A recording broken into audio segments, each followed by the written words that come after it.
नमस्कार दोस्तों, स्वागत है आपका RRB exam prep YouTube channel पर।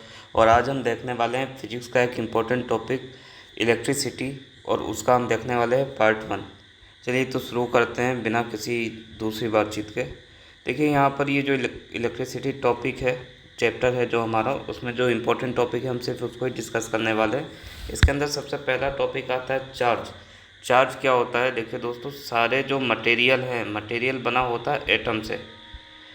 एटम के अंदर होता है न्यूक्लियस। न्यूक्लियस में दो टाइप के पार्टिकल होते हैं। एक तो होता है आपका प्रोटॉन, न्यूक्लियस के अंदर होगा आपका यहाँ पर प्रोटॉन जो कि एक पॉजिटिव चार्ज पार्टिकल है। दूसरा होगा न्यूट्रॉन जिसके ऊपर किसी भी टाइप का चार्ज नहीं है।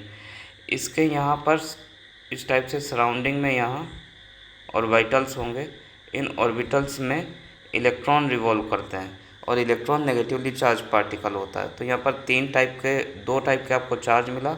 एक तो मिला आपको पॉजिटिव चार्ज और दूसरा मिला नेगेटिव चार्ज, और न्यूट्रॉन पर कोई चार्ज नहीं है। तो ये हमने बात की चार्ज पार्टिकल की कि क्या क्या होते हैं और कैसे होते हैं। अब देखिए चार्ज होता क्या है। जब भी कोई चार्ज पार्टिकल कहीं रखा होता है तो उसके ऊपर, मटेरियल के ऊपर, इसी मैटर के ऊपर जो इसका इफ़ेक्ट है, ये जो अलग से एक इफेक्ट शो होता है, यही चार्ज कहलाता है। देखिए यहाँ पर पढ़ते हैं चार्ज क्या होता है। Charge is something associated with matter due to which it produces and experiences electric and magnetic effect. Charge कोई ऐसी चीज़ है जिसकी वजह से कोई इलेक्ट्रिक या फिर मैग्नेटिक इफेक्ट आपको शो होगा। The study of charge is at rest is called static electricity. देखिए जब भी चार्ज जो है वो मूव नहीं कर रहा है, कोई भी चार्ज पार्टिकल है, चाहे वो इलेक्ट्रॉन है या प्रोटॉन है, इसका इनिशियल वेलोसिटी 0 है, मतलब ये रेस्ट में है। अगर ये रेस्ट में है, मूव नहीं कर रहा है, तो यहाँ पर सिर्फ और सिर्फ इलेक्ट्रिक फील्ड डेवलप होगी। यहाँ पर इलेक्ट्रिक फील्ड बनेगी क्योंकि चार्ज स्टेबल है, एक जगह रुका हुआ है। तो स्टेबिलिटी का मतलब होता है स्टैटिक, रुका हुआ। एक जगह रुके हुए होने की वजह से इसको स्टैटिक इलेक्ट्रिसिटी कहा जाता है, या इलेक्ट्रोस्टैटिक इसी का नाम है। यहाँ पर दो वर्ड हैं, एक तो इलेक्ट्रोस्टैटिक, दूसरा स्टैटिक इलेक्ट्रिसिटी। अब अगर यही चार्ज पार्टिकल मूव हो रहा होता तो क्या होता? देखिए बात करते हैं। अगर यही चार्ज पार्टिकल आपका मूव होने लग जाए, मतलब किसी v वेलोसिटी से या u इनिशियल वेलोसिटी से ये मूव हो रहा है, तो इसके पास दो फील्ड होती है। एक तो इलेक्ट्रिक फील्ड होता है और दूसरा साथ में मैग्नेटिक फील्ड होगा। तो मूविंग चार्ज पार्टिकल दो टाइप की फील्ड प्रोड्यूस करता है, electric field as well as magnetic field. जबकि रेस्ट में या स्टेशनरी चार्ज पार्टिकल सिर्फ एक ही फील्ड प्रोड्यूस करता है जो कि इलेक्ट्रिक फील्ड होती है। देखिए इसको हम आगे पढ़ते हैं, इसके बारे में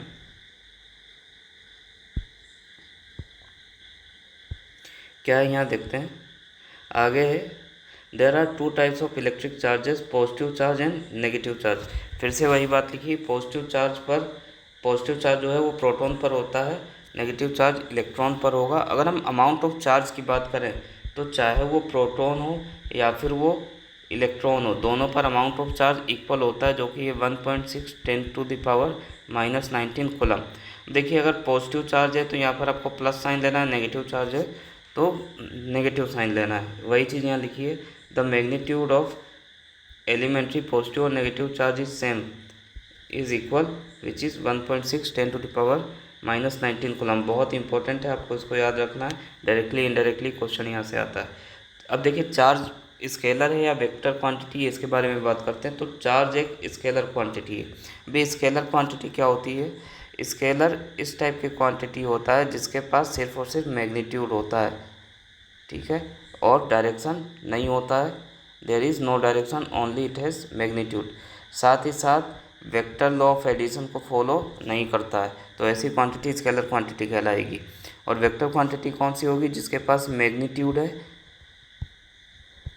वेक्टर क्या होता है? जिसके पास है मैग्नीट्यूड और साथ ही साथ उसके पास है आपका डायरेक्शन, और उसके साथ ही वो वेक्टर लॉ ऑफ एडिशन को फॉलो करता है। तो ऐसी चीज़ें आपकी क्या कहलाएंगी? उनको हम बोलेंगे यहाँ पर वेक्टर क्वांटिटीज। चलिए यहाँ आगे देखते हैं। Charge is a scalar quantity and SI unit of charge is coulomb. Ampere second या फिर कूलम जो है उसका एसआई यूनिट होता है। कूलम नाम के साइंटिस्ट ने चार्ज के बारे में बताया था, इसलिए उनके नाम पर इसका यूनिट होता है। आगे देखेंगे basic properties of electric charge. Electric charge की दोस्तों कुछ प्रॉपर्टीज़ होती है, उसके बारे में हम बात करते हैं। पहली सबसे प्रॉपर्टी क्या आएगी, similar charges repel and opposite charges attract each other. Similar charge repel करेंगे मतलब पॉजिटिव चार्ज एक दूसरे को रिपेल करेंगे, मतलब एक प्रोटॉन और दूसरा भी प्रोटॉन हो तो ये एक दूसरे को रिपेल करते हैं, दूर भेजते हैं। जबकि अगर एक इलेक्ट्रॉन हो और एक प्रोटॉन हो तो ये अट्रैक्ट करेंगे। अगर दोनों ही इलेक्ट्रॉन हो तो भी इनके बीच में रिपल्सन होगा, कोई अट्रैक्शन नहीं होगा, ये एक दूसरे को दूर भेजेंगे। तो जब डिफरेंट हो तब अट्रैक्शन, जब अपोजिट हो तभी अट्रैक्शन होगा, जब एक जैसे हो तो रिपेल होगा। तो similar charges repel, opposite charges attract each other. आपको याद रखना इंपॉर्टेंट प्रॉपर्टी है। आगे देखेंगे a charge body attracts light uncharged bodies. देखिए एक कोई चार्ज बॉडी है वो दूसरी लाइट अनचार्ज बॉडी को अपनी तरफ अट्रैक्ट करती है। कैसे? आप सभी ने बचपन में स्केल को अपने सर पर रगड़ा होगा। स्केल को रब करने के बाद यहाँ पर कागज़ के छोटे छोटे टुकड़े इसके पास आप लेकर आए होंगे जो कि इससे चिपक गए होंगे, अट्रैक्ट हो गए होंगे। तो यहाँ पर जो जब स्केल को आपने रब किया तो उसके ऊपर एक स्टैटिक चार्ज आ गया। इस स्टैटिक चार्ज ने यहाँ पर जो पीस ऑफ पेपर थे, कागज़ के टुकड़े थे, उनको अपनी तरफ अट्रैक्ट कर लिया। तो ये उसी का एक एग्जाम्पल दिया गया है यहाँ पर। आगे देखिए चार्ज जो है वो क्वांटाइज्ड नेचर का होता है, मतलब चार्ज जो है वो हमेशा 1 2 3 4 5 इंटीजर मल्टीपल्स के फॉर्म में ही अकर होगा। तो वहाँ से हमें एक फॉर्मूला मिलता है। देखिए अगर एक चार्ज पार्टिकल पर हमें अमाउंट ऑफ चार्ज फाइंड करना हो तो ये होगा 1e, 2 पार्टिकल पर फाइंड करना हो 2e होगा। इसी टाइप से अगर हमें 100 पर फाइंड करना हो तो 100e हो जाएगा। अब अगर मुझे इसको जनरलाइज करना है, n number of charge particle है तो मैं लिखूँगा Ne, जहाँ पर n हमारा चार्ज पार्टिकल है, E मतलब चार्ज ऑन 1 इलेक्ट्रॉन। अगर इसको हमें टोटल फाइंड करना हो, टोटल अमाउंट ऑफ चार्ज, तो हम यहाँ लिखेंगे Q = Ne। अब देखिए अगर इलेक्ट्रॉन है तो नेगेटिव चार्ज आएगा, प्रोटॉन है तो पॉजिटिव साइन के साथ। तो यहाँ पर हमें ये फॉर्मूला मिलता है Q = ±Ne, जो कि यहाँ पर लिखा हुआ है। इसको बोलते हैं क्वांटाइजेशन ऑफ चार्ज का फॉर्मूला। बहुत ही ज़्यादा इंपॉर्टेंट है, यहाँ से क्वेश्चन डेफिनेटली देखने के लिए मिलता है। आगे देखिए charge is conserve. Conservation of charge का मतलब क्या है कि जैसे कोई कंडक्टर है या कोई प्रोसेस है, यहाँ पर अगर 100 चार्जेस गए हैं तो आउटपुट में भी हमें 100 चार्जेस ही मिलेंगे। ऐसा नहीं है कि इनपुट में कुछ और चार्जेस है, नंबर ऑफ़ चार्जेस आउटपुट में कम या ज़्यादा हो गए, बिल्कुल ऐसा नहीं होता है, हमेशा कंजर्व नेचर का रहता है। ये कहलाएगा कंजर्वेशन ऑफ चार्ज। अब देखिए इलेक्ट्रिसिटी के यहाँ कुछ टाइप दिए गए, मेनली 2 टाइप की इलेक्ट्रिसिटी होती है। मैंने आपको पहले ही बताया, एक जब चार्ज पार्टिकल रेस्ट में रहेगा, जब चार्ज पार्टिकल रेस्ट में, यहाँ कोई मोशन नहीं हो रहा है तो यहाँ पर स्टैटिक इलेक्ट्रिसिटी होता है। और दूसरा जब चार्ज पार्टिकल मोशन में है तो उसे ही करंट इलेक्ट्रिसिटी कहा जाता है। तो इन 2 बातों को आपको याद रखना है। चार्ज पार्टिकल रेस्ट में रहेगा तो स्टैटिक इलेक्ट्रिसिटी, मोशन में रहेगा तो करंट इलेक्ट्रिसिटी होता है। ये देखते हैं इसको कैसे होगा। ये यहाँ पर देखिए पहला है टाइप्स ऑफ इलेक्ट्रिसिटी में, there are 2 types of electricity, static electricity, current electricity. तो यहाँ 2 टाइप की इलेक्ट्रिसिटी है, स्टैटिक एंड करंट। आगे देखेंगे static electricity causes physical effect. Static electricity causes physical effect due to the charge at rest. वही मैंने आपको अभी बताया था कि जब चार्ज रेस्ट में रहेगा तो स्टैटिक इलेक्ट्रिसिटी, चार्ज मोशन में रहे तो करंट इलेक्ट्रिसिटी। आगे लिखा है current electricity causes physical effect due to the motion of charge. तो ये सेम चीज़ें यहाँ पर लिखी गई है। आगे हम बात करें, देखिए क्या है, कंडक्टर्स के बारे में बात करते हैं। Conductors are the material which allows the flow of electric current. मतलब ऐसे मटेरियल या सब्सटेंस जो अपने अंदर से इलेक्ट्रिक करंट को फ्लो होना अलाउ करते हैं, उन्हें कंडक्टर कहेंगे। तो कंडक्टर जनरली वो मटेरियल होते हैं जिसके अंदर ढेर सारे फ्री इलेक्ट्रॉन्स होते हैं। आपको याद रखना है कंडक्टर्स में फ्री इलेक्ट्रॉन्स होंगे बहुत ज़्यादा। यहाँ कंडक्टर्स के अंदर होंगे free electrons, large number of free electrons और less number of immobile ion. अब देखिए फ्री इलेक्ट्रॉन का मतलब क्या होता है, जैसे ये एटम है, कोई एटम का न्यूक्लियस है और ये उसके ऑर्बिट्स हैं। तो न्यूक्लियस के अंदर आपका प्रोटॉन होगा और न्यूट्रॉन होगा। प्रोटॉन और न्यूट्रॉन न्यूक्लियस के अंदर deep inside the nucleus bounded है, इनको बाहर निकलना बहुत डिफिकल्ट है, इसके लिए ज़्यादा एनर्जी आपको देनी पड़ेगी। जबकि उसी के कंपैरिजन में आउटर मोस्ट सेल में यहाँ पर जो इलेक्ट्रॉन्स हैं इनको हम थोड़ा सा एनर्जी देंगे जिसकी वजह से ये बाहर आ जाएगा और दूसरे एटम के पास पहुँचेगा। तो ये इलेक्ट्रॉन जो थोड़ी सी एनर्जी गेन करके दूसरे एटम के पास जा सकते हैं, इन्हें ही फ्री इलेक्ट्रॉन कहा जाता है। तो यहाँ पर देखिए कंडक्टर्स के पास हमेशा फ्री इलेक्ट्रॉन होंगे। तो ऐसे सब्सटेंसेस जिनके पास फ्री इलेक्ट्रॉन होते हैं वो इलेक्ट्रिसिटी को कंडक्ट करते हैं, उनको कंडक्टर कहा जाता है। अब फ्री इलेक्ट्रॉन्स किसके पास होते हैं? जनरली मेटल्स के पास फ्री इलेक्ट्रॉन्स होते हैं, उनके आउटर मोस्ट सेल में इस टाइप की फैसिलिटी अवेलेबल है। तो देखिए यहाँ पर it is the material which allows the current और charges to pass through them, that is aluminium, copper, silver. तो यहाँ पर ये दे रखा है। अब देखिए अगर मैं कंडक्टिविटी की बात करूँ कि सबसे बढ़िया कंडक्टर कौन सा है, तो यहाँ पर लिख रहे हैं, यहाँ ध्यान दीजिए थोड़ा। बात करें सबसे अच्छे कंडक्टर की, सबसे अच्छा कंडक्टर होता है सिल्वर। सिल्वर के बाद आता है कॉपर। कॉपर के बाद आता है आपका यहाँ पर एल्यूमिनियम। एल्यूमिनियम के बाद आता है गोल्ड। गोल्ड के बाद यहाँ पर अनदर चीज़ें हैं जो भी यहाँ पर आपके अलग अलग मेटल हो गए, आयरन वगैरह सारे इसके कंडक्टर होते हैं। इसके अलावा इम्प्योर वाटर, इम्प्योर वाटर से भी आपका जो है यहाँ पर करंट पास होता है। प्योर वाटर से नहीं होता, उसका रीज़न ये है इम्प्योर वाटर के अंदर होते हैं आयंस। जैसे सॉलिड्स है, NaCl आपने सॉल्ट मिला दिया वाटर के अंदर, ये NaCl मिलाया तो ये ब्रेक होकर Na+Cl- आयन देगा। ये आयन भी इलेक्ट्रिसिटी को कंडक्ट करवाते हैं पॉजिटिव नेगेटिव। तो जिसकी वजह से इम्प्योर वाटर जो है ये आपका कंडक्टर होगा, प्योर वाटर कंडक्टर नहीं होता है। इसके अलावा एक बहुत ही इंपॉर्टेंट चीज़ है ग्रेफाइट। अब ये ग्रेफाइट क्या होता है? ग्रेफाइट होता है पेंसिल की जो लीड होती है वो जिस मटेरियल की बनी है वो ग्रेफाइट है। ये बहुत ही अच्छा कंडक्टर होता है। इसके अलावा ह्यूमन बॉडी भी हमारा इलेक्ट्रिसिटी का गुड कंडक्टर होता है। ये सारे एग्जांपल है, आपको याद रखना है। आगे देखिए इंसुलेटर, ऐसे मटेरियल या सब्सटेंस जो अपने अंदर से इलेक्ट्रिक करंट को पास नहीं होने देते हैं उनको हम इंसुलेटर बोलते हैं। तो इंसुलेटर क्या होते हैं? इसके अंदर less number of free electron होगा, ध्यान रखना है आपको। इसके अंदर बहुत ज़्यादा इलेक्ट्रॉन नहीं है, तो यहाँ पर less number of free electron. Immobile ions बहुत सारे होंगे, तो जो फ्री इलेक्ट्रॉन होंगे, फ्री इलेक्ट्रॉन जो होगा वो बहुत ही कम होगा, लगभग ना के बराबर होगा। अच्छा, इसका एग्जांपल देखें, rubber, would, plastic, pure water, diamond. Diamond इसका बहुत अच्छा एग्जांपल है। वो कंडक्टिविटी शो नहीं करेगा, मतलब वो इंसुलेटर होता है। आगे देखिए इलेक्ट्रिक करंट एंड सर्किट। अब देखते हैं इलेक्ट्रिक करंट और सर्किट क्या होता है। उसके लिए मैं यहाँ से आपको थोड़ा अलग से बता देता हूँ।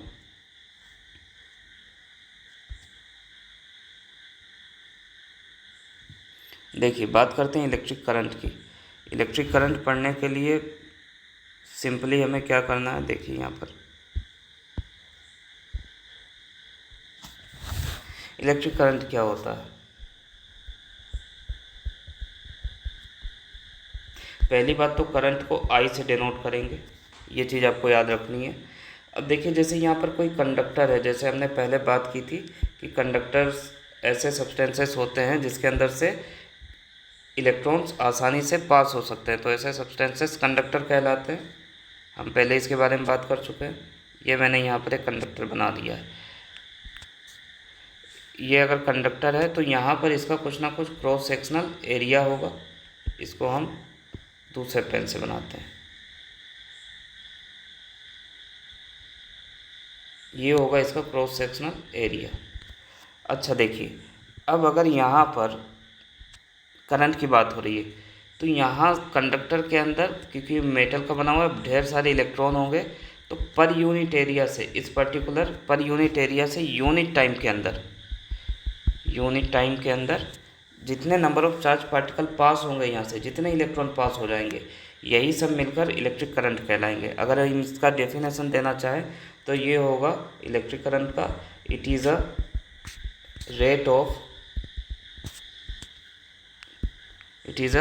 Rate of flow of electric charge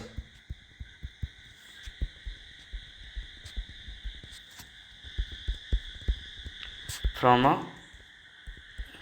unit area.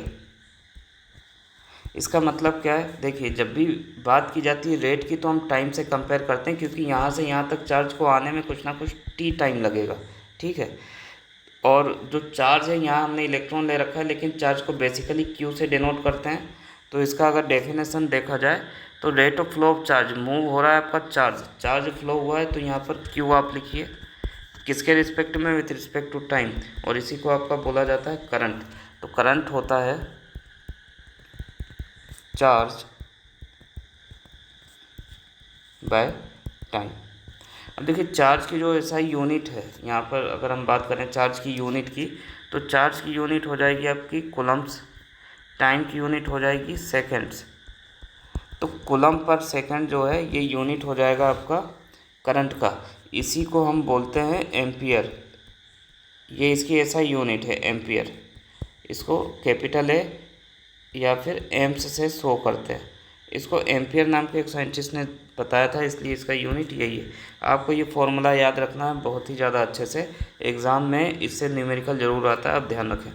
इसके अलावा देखिए यहाँ पर आप क्या करोगे, अभी थोड़ी देर पहले हमने देखा था क्वांटाइजेशन ऑफ चार्ज का फॉर्मूला होता है Q equal to plus minus n e. तो यहाँ से अगर मैं Q की वैल्यू पुट करूँ एन ई बाई टी, अब यहाँ पर n था हमारा नंबर ऑफ चार्ज पार्टिकल, तो अगर n की वैल्यू फाइंड करना चाहे तो ये आ जाएगा I into T by E electron. ये हमें एक न्यू आइडेंटिटी या फॉर्मूला मिलता है जो कि बहुत ही ज़्यादा इंपॉर्टेंट है। यहाँ से एलपी के सेकंड लेवल के एग्ज़ाम में क्वेश्चन ज़रूर आता है, या फिर जब कभी भी अच्छा क्वेश्चन बनेगा फिजिक्स का इस चैप्टर से तो डेफिनेटली यहाँ से क्वेश्चन आपको देखने के लिए मिलेगा।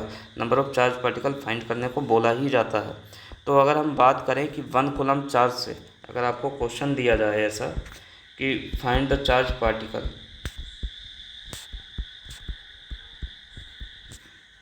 Find the charge particle in 1 coulomb charge, ठीक है। 1 कूलम चार्ज में कितने नंबर ऑफ चार्ज पार्टिकल होते हैं अगर ये पूछा जाए तो आपको कुछ नहीं करना है। देखिए नंबर ऑफ चार्ज पार्टिकल के लिए आपको हमेशा क्वांटाइजेशन का फॉर्मूला लगाना है, Q equal to plus minus n e. यहाँ पर बात हो रही है आपकी नंबर ऑफ चार्ज पार्टिकल की, 1 कूलम चार्ज है तो हमने लिखा 1 कूलम। यहाँ पर हम इलेक्ट्रॉन्स की बात कर रहे हैं, क्योंकि इलेक्ट्रॉन ही जनरली मूव होते हैं, तो हम इलेक्ट्रॉन के रिस्पेक्ट में देख लेते हैं, आंसर एक ही आने वाला है, चाहे प्रोटॉन हो या इलेक्ट्रॉन। तो यहाँ पर हम अगर इलेक्ट्रॉन ले रहे हैं तो नेगेटिव साइन लगाना पड़ेगा n, और एक इलेक्ट्रॉन पर चार्ज होता है -1.6 10⁻⁻19 कूलम्स, ये होता है। देखिए ये नेगेटिव नेगेटिव पॉजिटिव हो जाएगा आपका। नेक्स्ट स्टेप में 1 कूलम डिवाइडेड बाय 1.6 10⁻⁻19 आ जाएगा, और यहाँ से इसको आप इक्वेट करेंगे C के। अब देखिए यहाँ से N के इक्वेट करेंगे, यहाँ C था, ये C से C कैंसिल हो जाएगा, ये नंबर ऊपर जाएगा, तो यहाँ पर ये बचे आपको मिलने वाला है 10⁻19 divided by 1.6 equal to n। अब देखिए इसको थोड़ा सॉल्व करेंगे, यहाँ से एक डेसिमल हटाएंगे तो ऊपर एक जीरो आ जाएगा। अब अगर ऐसा रखते हैं तो हम 10 में 16 से डिवाइड नहीं कर पाएंगे, तो हम क्या करेंगे कि यहाँ से एक, यहाँ से जो 19 है यहाँ से ले लेंगे एक आपका जीरो, तो ये हो जाएगा 100, और यहाँ बचेगा 10⁻18 इक्वल टू n। 100/16 होता है 6.25 इंटू 10⁻18 इक्वल टू n। तो 1 कूलम चार्ज में जब 1 कूलम चार्ज पास होता है किसी सरफेस से, तो यहाँ पर नंबर ऑफ चार्ज पार्टिकल की वैल्यू कितनी होगी, नंबर ऑफ इलेक्ट्रॉन होंगे 6.25 10⁻18, ये नंबर ऑफ इलेक्ट्रॉन हो गए, नंबर ऑफ प्रोटॉन भी इतने ही होते हैं। तो ये था कि आपका करंट का फॉर्मूला और उससे कैसे चीज़ें रिलेट करती हैं आपको मैंने वो बताया। अब देखिए यहाँ पर देख लेते हैं, वही चीज़ यहाँ पर भी लिखा हुआ है, electric current is rate of flow of charge, the magnitude of electric current in a conductor is the amount of charge flowing through in 1 second, वही चीज़ लिखी हुई है। In a net charge Q flows across any cross section of conductor in time t, then the current I through the cross section is I equal to Q by T। SI unit of charge is coulomb, charge की SI unit coulomb होती है, ठीक है, जबकि current की ampere होती है। अच्छा, करंट को मेज़र करने के लिए एक इंस्ट्रूमेंट होता है, आपको याद रखना है, मोस्ट इंपॉर्टेंट है। ये इंस्ट्रूमेंट वाले चैप्टर में अलग से आता है, जिसको एमीटर कहा जाता है। ये यहाँ पर लिखा हुआ है एमीटर, बहुत ही ज़्यादा इंपॉर्टेंट है, याद रखना है। इसको हमेशा सीरीज़ में कनेक्ट करेंगे। एमीटर जो है वो कुछ इस टाइप का रहेगा। देखिए यहाँ पर सपोज़ करिए इसका मैं सिंबल बनाऊँ तो ऐसे एमीटर लिखा जाता है और ऐसे सिंबल होता है, एक साइड पॉजिटिव टर्मिनल एक साइड नेगेटिव। मतलब किसी भी सर्किट में एक पॉजिटिव टर्मिनल कनेक्ट होगा एक नेगेटिव, तो इसको हमेशा सीरीज़ में लगाया जाएगा। जैसे यहाँ पर एक ऐसे बल्ब है, एक बल्ब से पूछा और यहाँ पर एक बैटरी लगा दी गई और पूछा जाए कि इस बल्ब से कितना करंट पास हो रहा है, तो आप इस एमीटर को यहाँ लगाएंगे ऐसे, एक पॉजिटिव एक नेगेटिव। तो ये बल्ब के साथ सीरीज़ में है। सीरीज़ का मतलब जो करंट बैटरी से पास होगा वो बल्ब से भी जाएगा, इस एमीटर से भी जाएगा, तो इसे हम सीरीज़ कनेक्शन बोलते हैं। तो वही चीज़ यहाँ लिखी है, it is always connected in series in the circuit through which current is to be measured shown the schematic diagram. ठीक है, तो इसके बारे में ये यहाँ पर डायग्राम दे रखा है, देखते हैं हम लोग। ये देखिए जो मैंने आपको बताया वही यहाँ पर दे रखा है। ये आपका बल्ब है, यहाँ से ये करंट फ्लो रहा है बैटरी की वजह से। यहाँ पर एक स्विच लगा दिया गया है और ये एमीटर है। एमीटर का पॉजिटिव टर्मिनल यहाँ है, नेगेटिव यहाँ। आप देखोगे एमीटर का पॉजिटिव बैटरी के पॉजिटिव से कनेक्टेड है और एमीटर का नेगेटिव बैटरी के नेगेटिव से कनेक्टेड है, तो इसको सीरीज़ कनेक्शन बोला जाता है। आपको ये चीज़ें याद रखनी है। तो अभी के लिए हम इतना ही देखते हैं। यहाँ पर एक और चीज़ है, ये देखिए 1 एम्पियर करंट की बात की गई है। तो 1 ampere current, 1 ampere is the amount of current when 1 coulomb of charge flows for 1 second, that is 1 ampere equal to, देखिए करंट का फॉर्मूला लिखिए, I equal to Q by t. तो 1 एम्पियर करंट कब आपको I की value 1 कब मिलेगी, जब Q भी 1 हो और T भी 1 हो। मतलब 1 कूलम का चार्ज यहाँ पर फ्लो हुआ है 1 सेकेंड्स के लिए, तब जाकर आपको क्या मिलेगा, 1 एम्पियर करंट मिलेगा। तो ये 1 एम्पियर करंट की डेफिनेशन है। इसके आगे आता है आपका potential difference, resistance, Ohm's law और भी बहुत सारी चीज़ें, उसको हम अपने नेक्स्ट पार्ट में कवर करेंगे। अभी के लिए इतना ही। आप को अगर ये वीडियो अच्छा लगा है तो आप इसको लाइक कर सकते हैं और सब्सक्राइब भी कर दीजिए चैनल को अगर आपने यहाँ तक वीडियो देखा है। और अगर इससे रिलेटेड कुछ डाउट है तो आप कमेंट सेक्शन में कमेंट करिए, और अगर आपको जैसा भी लगा है कंटेंट आप उसके बारे में कमेंट ज़रूर करें। इसके अलावा अगर आपको किसी टॉपिक पर वीडियो चाहिए तो आप कमेंट में बता सकते हैं। Thanks for watching, keep learning.